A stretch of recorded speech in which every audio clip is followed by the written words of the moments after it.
So the amount of water you want to store will depend on how many people are in your family. And keep in mind, you'll need some water for cooking and cleaning. Everyone should have 14 gallons of water stored within their living area and then have a device to be able to treat the water they can find. 14 gallons of water, a gallon a day for 2 weeks. Do the math. 28 gallons for husband and wife or for a couple, and etc. It's so simple. Anyone can do it. The neat thing about it is it's not expensive, but it's so practical and so prudent to be prepared for water. It's an absolute basic. Water's a critical resource. All of us need it. 3 to 5 days without it and we're dead. Again, people can store it incrementally. My family started by taking the 2-liter Coke bottles, rinsing them out, refilling them with tap water, and putting 4 drops of Clorox in them, screwing them tight, putting them in a dark place, and stockpiling them incrementally as we went along. One of the best ways to store water is to do it a little at a time. Instead of purchasing cans of soda, buy your favorite drink in the 2-liter bottles. Clean them thoroughly after use, then fill them with tap water and replace the twist-on lid tightly. Just about all the tap water in America is highly processed and chlorinated before it gets to your house. But since you don't know how long the stored water will have to last, adding 2 or 3 drops of Clorox to each container isn't a bad idea. Also, fill the bottle right to the top. The less air in the bottle, the less chance of contamination. And by the way, the gallon juice containers are excellent for water storage. They are, in fact, designed to hold liquids for extended periods. The next question, of course, is where do you store it? Let's go over some practical steps for the average person in their home. Your home has a number of reservoirs that you don't even realize you have.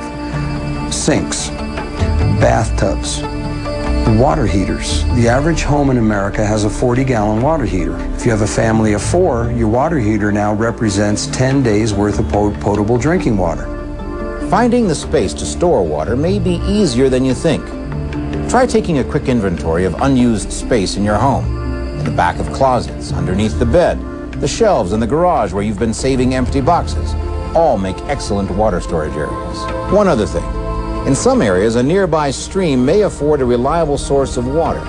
But keep in mind that even if your grandmother got all her water from a stream, your intestinal system has built up different immunities. And quite likely the stream contains different impurities. Keep Clorox, iodine crystals, or water purification tablets on hand and treat all natural water before consuming it, because even boiling may not be a viable option. Remember, everybody has to drink water. Everyone should have 14 gallons of water, a gallon a day for 2 weeks. It's an absolute basic. That brings us to the second of the most important basic needs items, food. But just having something that says food on the label may not be enough. Nobody wants to go hungry if they can help it, so storing food is a major priority. But just like storing water, there are a few things you need to know to store food successfully. The second most important thing we need to have stored is food in whatever increment of time that we can afford. Some people can only afford another day, an extra week, some maybe a month or 2 or up to a year.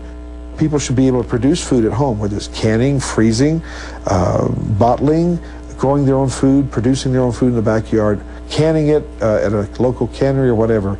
But food is so important, obviously, to our long-term life. And the rule for being prepared for having enough food to live on is to store what you normally eat.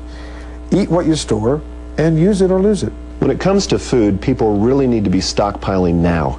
And they need to do it incrementally. It may be as simple as going to the grocery store, throwing a few extra canned goods into the shopping cart, and beginning to stockpile that in advance of January the 1st, 2000. Let's say your average family shopping list consists of 2 pounds of beans, 2 pounds of rice, and 2 pounds of pasta every week, just theoretically. Well, next week, instead of buying 2 pounds of beans, buy 3 pounds of beans, 2 pounds of pasta, 2 pounds of rice, and put the extra pound away as storage. Then the next week, buy an extra pound of rice. The next week, buy an extra pound of pasta. Then start to buy some canned goods. And you'll be surprised within the next 5 to 6 months how much extra food you will have put away in your pantry. That sounds like a relatively painless and prudent thing to do, but will your friends accuse you of hoarding? Sometimes people wonder if stockpiling food is the same as hoarding food. Stockpiling is what we do when we have a lot of resources and there's a very small demand. Hoarding is what happens when we've got a lot of demand and very few resources. In fact, hoarding's what happens to people who don't stockpile. So I encourage people to stockpile now.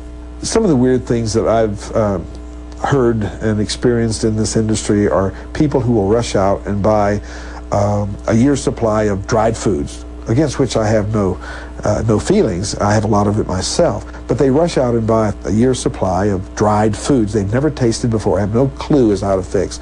And they're going to put it in their basement for 15 years, hoping that they never need it. It's important to make your choices now, while you are in control of the situation. If you delay or just flat out avoid making the hard decisions, someone else is likely to make them for you. There aren't many rules to follow when it comes to food storage, but it's good to know what rules there are, because not knowing or not following the rules could cost you your life. Let me illustrate rule number 1 with a true story.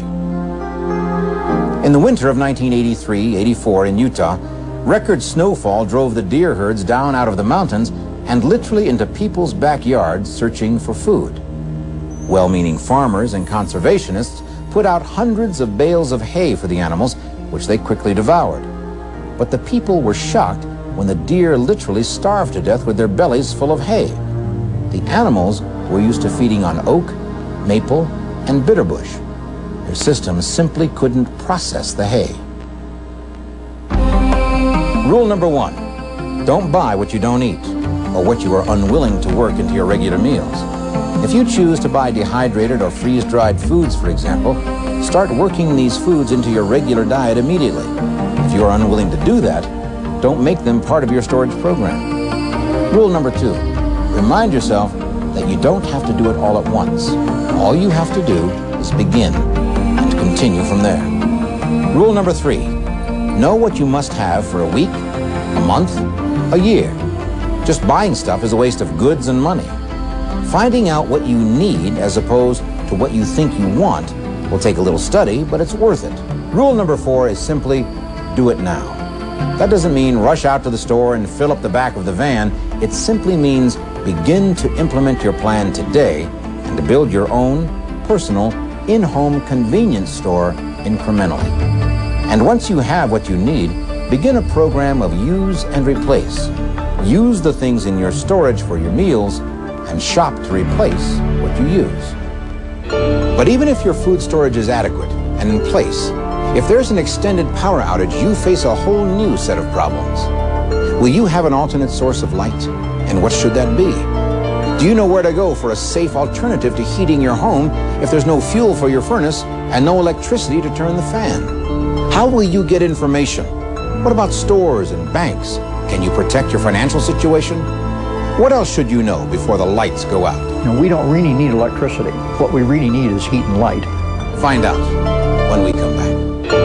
January 1st, the year 2000, the beginning of a new year, a new century, and a new millennium. Will it be filled with promise, or will the Y2K crisis fulfill the promise of Armageddon? The year 2000 is just days away. Do you know how to prepare your family for Y2K? It's really not about trying to predict the future with accuracy, it's about risk management. What we need to be asking ourselves is how bad could it be, and are we prepared if that happens? Will you be prepared if the worst predictions about Y2K all come true? Where will your family be if communications, water, food, heat, electric power, and medical services are all cut off?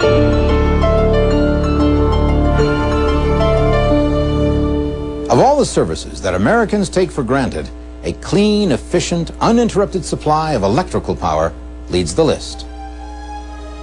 Unfortunately, the electric power that fuels just about every other utility service we enjoy is also the most vulnerable to disruption. What can we do if the power grid fails?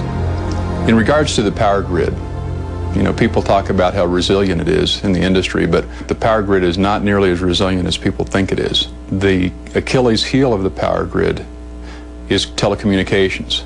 We've got 150 control centers across the country where they go in and negotiate who's going to have power, how much they're going to have, when they're going to turn it on, when they're going to turn it off, that type of thing. Without telecommunications, the power grid will go down with a mighty thud. January the 1st, 2000, in many parts of the world will come in the dead of winter. And if people don't have a backup plan, if the electricity goes out, a way to keep their family warm, they're going to be in real trouble. And people have got to think through that very carefully between now and then.